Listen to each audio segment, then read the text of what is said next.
भगवान जगन्नाथ चोरी के लिए निकल पड़े। पुरी में उस रात मंदिर के पुजारी कांप रहे थे। दरवाजे खुले थे, भोग गायब था और मंदिर के बाहर नंगे पांव एक छोटा सा बच्चा रोता हुआ बैठा था। लोग चिल्ला रहे थे, भगवान नाराज हो गए, भगवान नाराज हो गए, भगवान नाराज हो गए। लेकिन किसी ने नहीं देखा कि उस बच्चे ने कांपती आवाज़ में बस इतना कहा, आज मेरे दोस्त को भूख लगी थी। और तभी किसी ने फुसफुसा कर कहा, यह बालक भगवान जगन्नाथ का दोस्त कैसे हो सकता है? हाँ, यह असंभव लगता है, कुछ तो गड़बड़ है। पुरी के उसी विशाल मंदिर के पीछे, जहाँ रोज़ घंटियाँ बजती थीं, जहाँ फूलों की खुशबू रहती थी, वहाँ एक छोटा सा कमरा था। वो कमरा किसी पुजारी का नहीं था, किसी राजा का नहीं था, वो था नीलू का। नीलू की उम्र कोई ठीक ठाक नहीं जानता था। कुछ कहते थे 5 साल, कुछ कहते थे 7। नीलू अनाथ था, ना माँ ना बाप ना कोई घर। जब लोग पूछते तो कहाँ रहता है, तो वह मुस्कुरा कर कहता, यहीं बाबा के घर। लोग हंसते थे पर नीलू सच कह रहा था। हर सुबह जब मंदिर के कपाट खुलते, नीलू सबसे पहले पहुंच जाता। वो झाड़ू नहीं लगाता था, वो फूल नहीं चढ़ाता था, वो बस जगन्नाथ जी के सामने बैठकर धीरे से कहता, आज आप जल्दी। ऐसे कोई दोस्त दूसरे दोस्त से बात करता है, कभी कभी वह शिकायत करता, कल आपने मुझे सपने में भी नहीं बुलाया। कभी हंसता, आज आपके लिए नई कहानी लाया हूँ। पुजारी देखते थे पर अनदेखा कर देते थे। उनके लिए नीलू बस एक अनाथ बच्चा था, पर नीलू के लिए जगन्नाथ ही सब कुछ थे। वो दिन जब सब कुछ बदलने वाला था, उस दिन बारिश बहुत ज़ोर से हो रही थी। भोग की तैयारी देर से हुई, पुजारी परेशान थे, भीड़ ज़्यादा थी। नीलू को उस दिन प्रसाद नहीं मिला। वो मंदिर के कोने में चुपचाप बैठा रहा, आंखें नीचे, पेट खाली। रात होने लगी। मंदिर बंद होने से पहले नीलू धीरे धीरे उठा और जगन्नाथ जी के सामने गया। उसकी आवाज़ कांप रही थी, आज आप खाना मत खाना, क्योंकि आज मेरे दोस्त को खूब छी है। एक पुजारी गुस्से में बोला, चल हट, ये भगवान है। नीलू ने सिर झुका लिया, पर जाते जाते धीरे से फुसफुसाया, अगर आप नहीं आए तो आज मैं सो नहीं पाऊंगा। वो रात जब चोरी हुई, आधी रात मंदिर शांत था, अचानक शोर मचा, भोग गायब है, लड्डू फल मिठाई सब नहीं थे। पुजारी दौड़े, दरवाज़ा बंद थे, ताले सही थे, कोई बाहर से नहीं आ सकता था।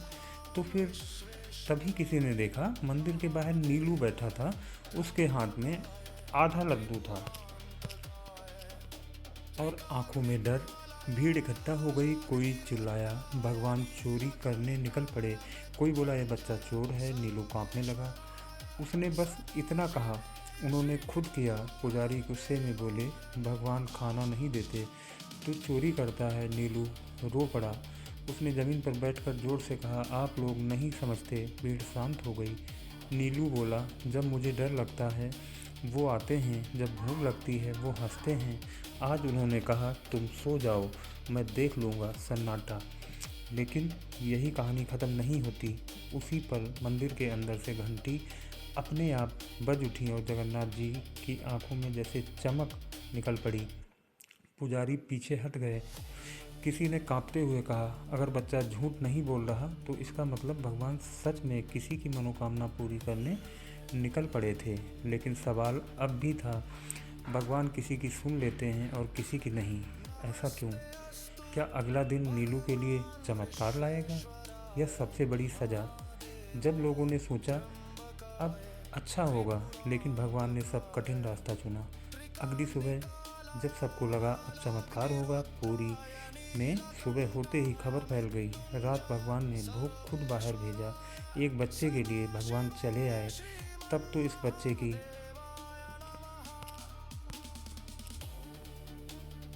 किस्मत बदल जाएगी। मंदिर के बाहर भीड़ थी, लोग नीलू को देखने आए।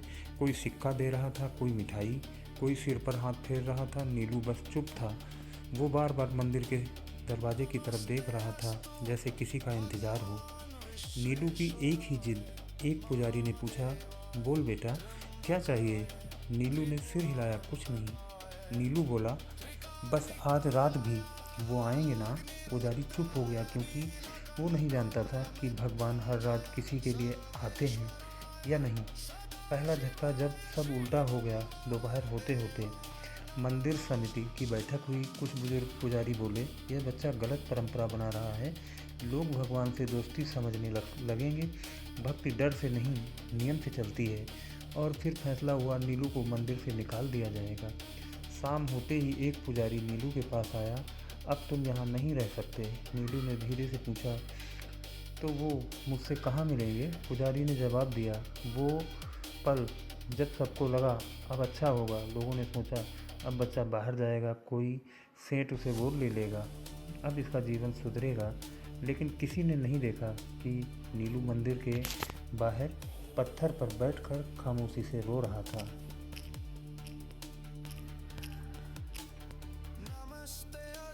वो रोते हुए नहीं बोला, वो डरा हुआ था।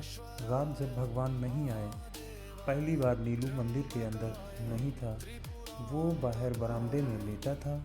आसमान में बादल थे, हवा ठंडी थी। नीलू ने आंखें बंद की और धीरे से कहा, आज आप आओगे ना? कोई जवाब नहीं, घंटियां नहीं बजीं, कोई आहट नहीं। नीलू ने फिर कहा, अगर मैंने कुछ गलत कहा हो तो माफ़ कर देना। लेकिन उस रात भगवान नहीं आए। दूसरा झटका जब लोग डर गए। अगली सुबह मंदिर में कुछ अजीब हुआ। भोग बना लेकिन स्वाद कड़वा था।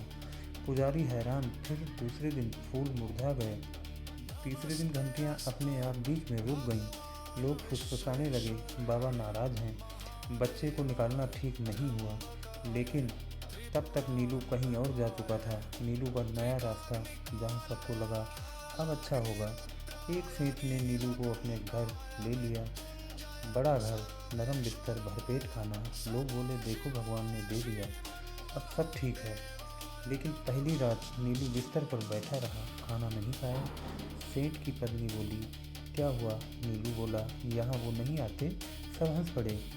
सबसे बड़ा ट्विस्ट, जहाँ सब गलत साबित हुआ।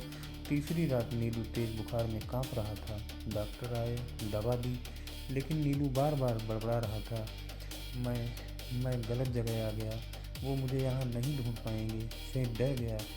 उसी रात मंदिर में घंटी अपने आप जोर से बज उठी और मुख्य पुजारी बेचैन होकर बैठ गए। उन्हें सपना आया। जगन्नाथ जी बोले, जिसे तुमने बाहर किया है वो मेरा है। सुबह होते ही सेठ नीलू को लेकर मंदिर भागा। लेकिन सवाल यह था, क्या नीलू जीवित रहेगा? क्या भगवान वापस आएंगे या बहुत देर हो चुकी है?